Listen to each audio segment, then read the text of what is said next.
550 বছরের সংগ্রামের পর অযোধ্যার বুকে যে রাম মন্দির প্রতিষ্ঠা হচ্ছে, সেই রাম মন্দির প্রতিষ্ঠার গৌরবে আজ বাঙালিও গৌরবান্বিত।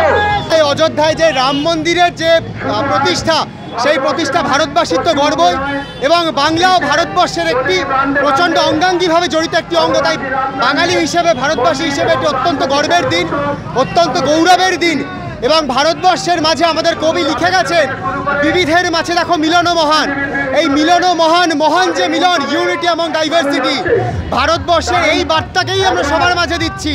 জাতি, ধর্ম, বর্ণ, রাজনীতি সব কিছু নির্বিশেষে ভারতের সনাতন ধর্ম, সনাতন ঐতিহ্য, সেই ঐতিহ্যের জয়গান আজ গাওয়া হচ্ছে রামচন্দ্রের মন্দির অযোধ্যায় এই প্রতিষ্ঠায়।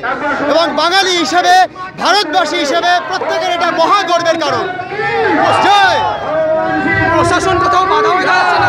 প্রশাসন কোথাও বাধা হচ্ছে না। প্রশাসন, আমাদের পুলিশ এসছে, খুব সুন্দরভাবে আমাদের মিছিলকে তারা প্রোটেকশন দিচ্ছে। আমাদের কোনো রকমের কোনো ক্ষোভ নেই তাদের ওপর, প্রচণ্ড হেল্প করছে, সাহায্য করছে।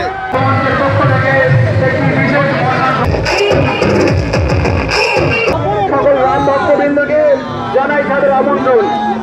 আপনারা সবাই ঘরে ঘরে আসুন এবং ভগবান শ্রী রামচন্দ্রের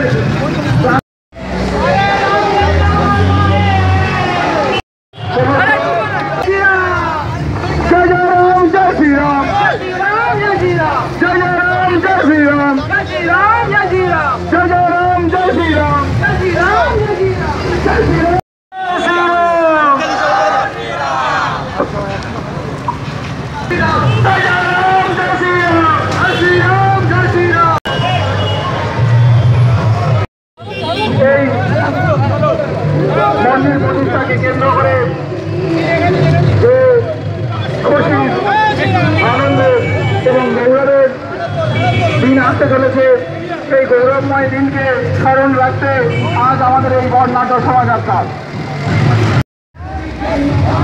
আমরা দীপাবলি বানাবো